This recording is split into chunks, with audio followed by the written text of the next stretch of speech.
Ito po, iluto na po yung ating isdang sinigang na labahita.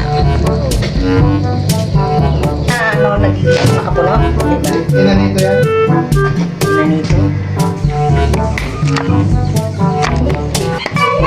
Kilo po nito ay 1.5.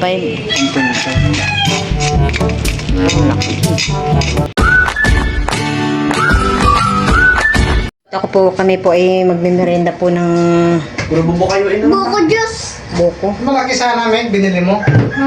Isa lang binili mo, nak? Opo. Wala po yung ating buko. Ah, ibang klase ito ah. Bakit? May ano siya? May? Parang makapuno siya. Para siya makapuno. Ay, dinaanan ng buwan yan? Ganun na yun? Tingnan ko. Ayan po, at ito pong isa ay sabi ni tito ninyo ay dinaanan daw ng buwan. Ito din mo. Ito din mo. Opo, kang magkabiak yan.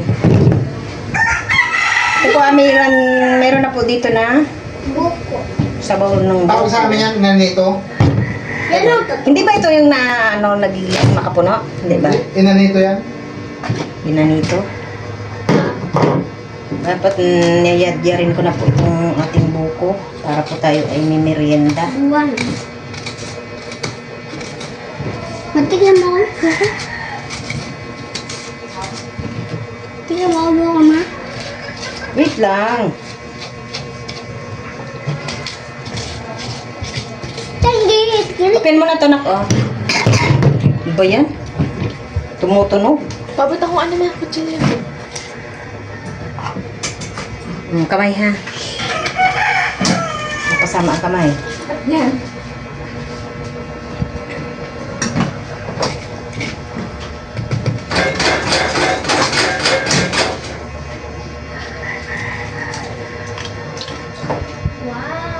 Wow. Dami ng kamay. Pwede ka lang.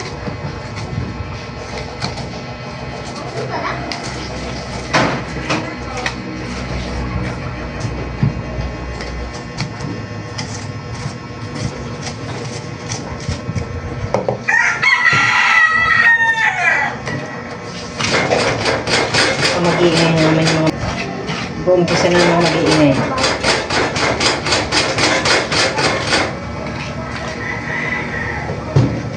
What?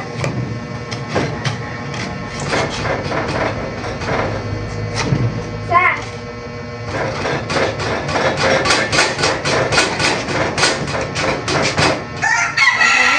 Ah, ano? Ayun, nandun po mo doon.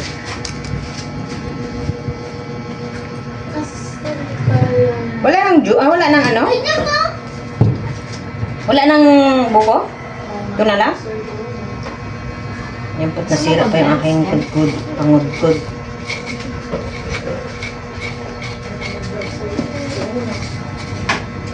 Buko salad tayo. Buko salad. Layo ka muna. Paano ba ito?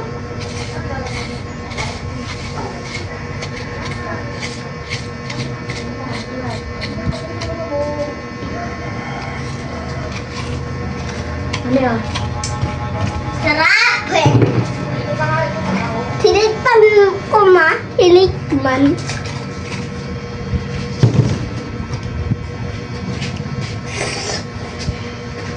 Wala nang buko?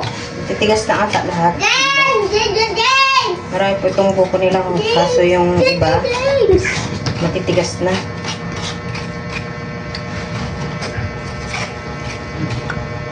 Hingi ako na.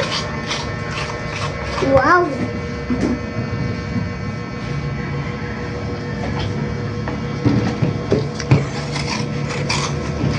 Ano ko na, hindi ko na papayurin. Ma, kitang-kita lahat. Mali-mali. Pero gusto ko condense eh. Dave! Dave! Dave! Ah!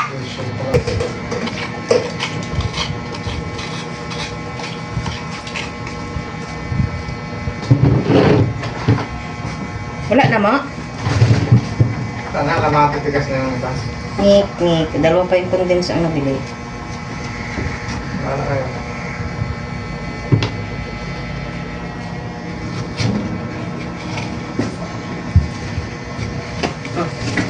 24 pala ta. Kaya bali dadalaw ng ating buko.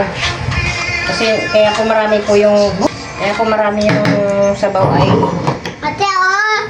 Ikuha mo to. dahil sa matitigas na po yung iba. Pwede na rin pong pambukayo daw. Bukayo.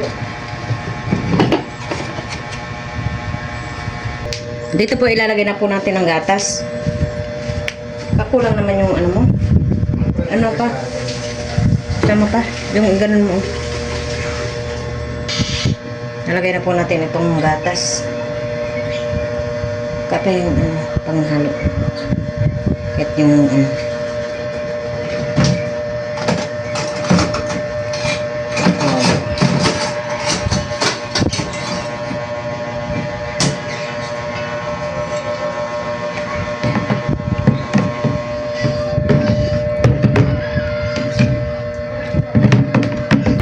dito po ay okay na po itong ating buko juice. Purong sabaw lang po ito.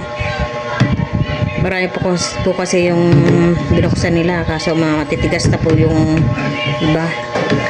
Lalagyan na lang po natin ito ng yelo. Hindi na po natin bubuksan itong isang condense at gawa po ng masyado na po matamis.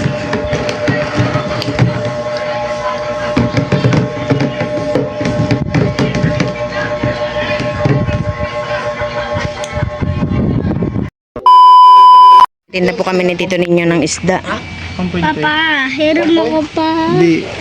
Ay, sige na. Kung ngayon yung bibenta namin. 1.3 na 369. 1.3. 390. Tsaka ito isa naman ay 1.5. Bakit pa ito garin? Pa. 0.4. Gusto ko mo May mga listahan na.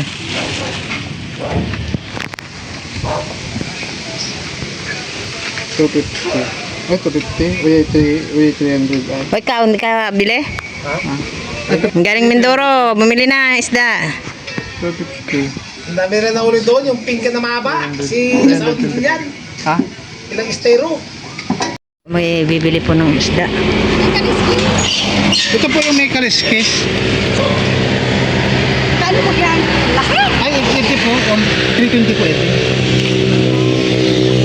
Oh, yeah, ito 50. Ay, ito, nabili ko na po ito eh. Sabi na. Ito po, ano lang po ito po. Yellow. Ito po, 280 po ito. Ayan po, bibilhin na nila po yung 2 piraso. Ilang ko yan? 0.4? Imbinan niya tawag po niya. Okay. Muko na magkakain na. So, yung kapitbahay lang po namin to. Dito lang din po ito sa panlabas po sa amin. Dito lang po sa kabilang karsada. Benta po yung 2 piraso. Tingnan po natin kung bibili po dito sa grocery ulit.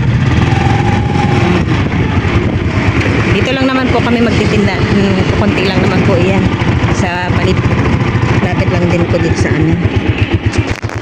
Bukan po namin ibenta dito sa malaking bahay ang itong bukan po namin ibenta itong malalaking isda dito sa malaking bahay. Bili daw? Ha? Po, nandito po kami kana kay Julius sa Locapan South. Ayan po, bibili na daw po nila yung isa.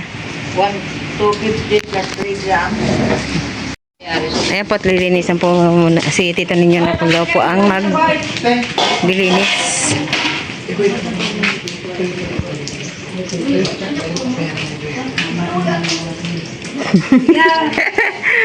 Bala ka na daw.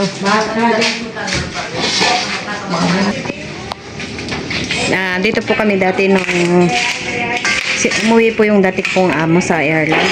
Galing Ireland ay sinama po nila ako dito nung hindi pa po ako nagbablog. Yung sinabal pa lang ay kailan ba yun pumunta sinabal dito?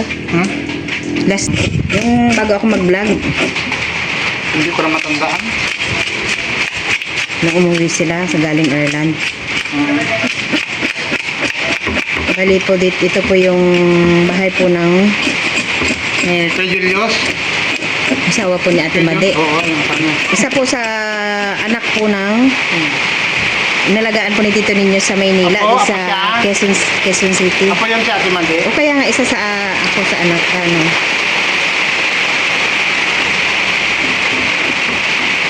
Hindi, di ba? Hindi ko alam. Bali pag umuwi po sila yun dito sa Pilipinas, kinukuha po nila ako. Para po ay may makasama po sila. Para po may mag-aalaga sa anak nila. Maulan? Lakas yung ulan. Kaya po nabutan na po tayo ng ulan. Ito pala. Palaban tayo sa kaliskisan. Wala akong gagawa. Kasi wala siyang kasama dito. May kasama siya, yun si... Busy, magtutungit. Busy daw sila.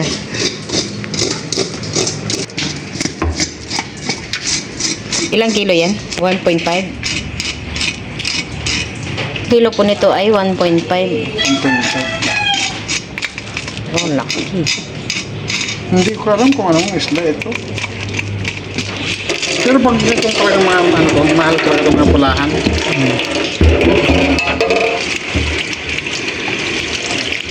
Naman kay ano to eh, sa tingin nito eh. Ano lang talaga, sa yung pakingisda nito talaga yung ano, yung marunong magmuhon. Ang problema lang nila, pag maulat, hindi nila mabalikan. Ayun lang. Hindi na pagka walang gamit na ano na. Ha? Pag walang mga gamit na GPS, hindi na nila Kaya naman talaga mabalikan. kung ganyan. Kaya nga, ang sa akin naman, nasira lang yung ano, yung tag doon, case, pero yung loob nun, Ayos pa. mahirap naman magharap ng case yun kasi sabi naman na nabilihan ko, ay napagtanungan ko, yung kinakapatid ko, papis out na daw yun. Pamukpok mo ang pamukpok. Bigyan mo. Sila po yung una ko pong naisip at gwapo na mahilig po sila sa ganyang isda.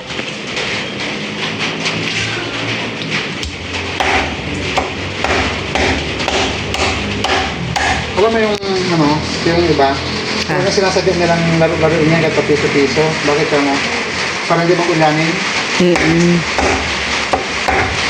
Parang libangan na lang nila, no? Sila po ay naglilibang.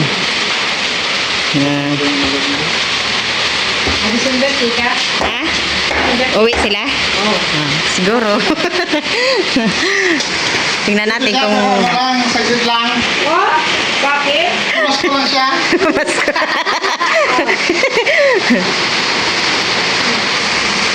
Patay sa pamukto.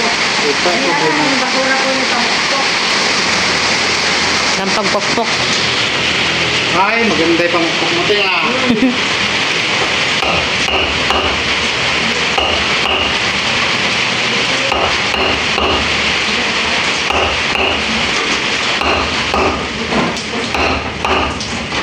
Ulo pa lang yan, solve na.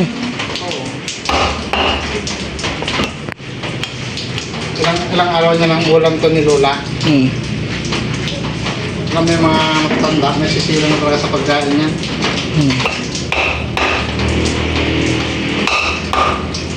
Isang saging, tsaka kaya mangga, mahinog.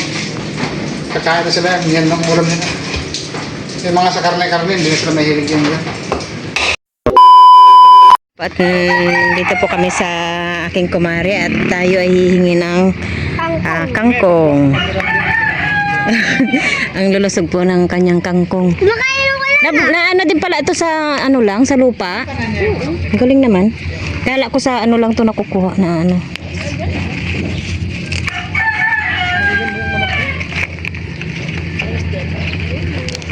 Ito tayo banda sa ano. Mas marami po dito. Ma, hindi ako makakuha. Hindi na. Kaya tayo dyan. Hindi na, para hindi na masira. Ma, may ampalya sila. Dapat marami din siyang ampalaya. Tayo po ay papasok na dito. Sama ko? Unahan lang natin. Akala ko to sa tubig lang nabubuhay. May ampulya. Maano yung ampulya? Ay, wag mong ano, Meron pa dun. kamay, Eh, may tanong. kamay apakan mo. Lakad ka na doon sa labas. Ito yung tira. At ayan po, at nakahingi po tayo ng talbos ng kangkong. Ang ganda ng kanyang kangkungan. At ayan, ito naman po itong aking isisigang. Ito po ay isdang labahita. Ang kilo po nito ay 1.3. Ayan po at aking isisigang na.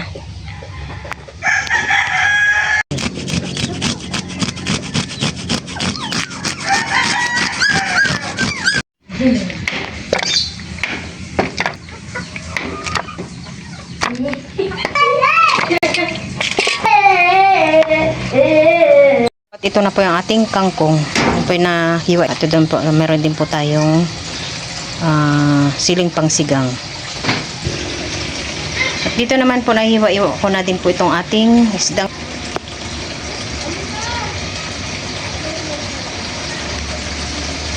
Ito naman po ako po ay magpapakulo na po ng ating isasabaw sa ating sinigang na labahita.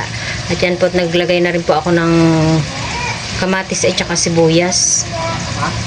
At dito po ay kumukulo na po ang ating sabaw. Lalagay ko na po itong ating isdang labahita. Dami.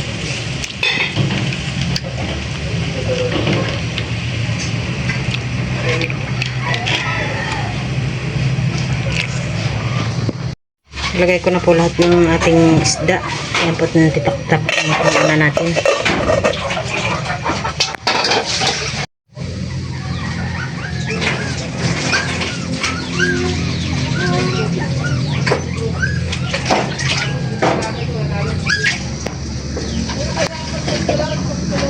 Ito po ay nailagay ko na po yung ating gulay na kangkong at saka ating siling green.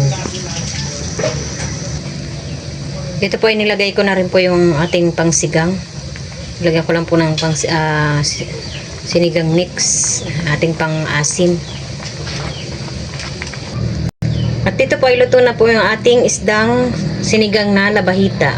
Oh. Po, lumalabas po yung taba po ng ating isda. Grabe kataba.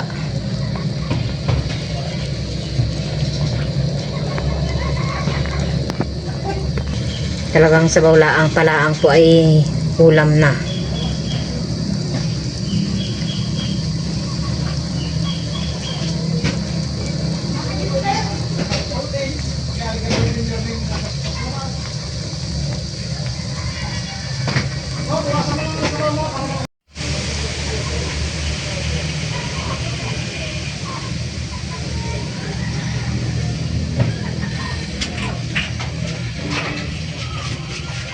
Grabe taba.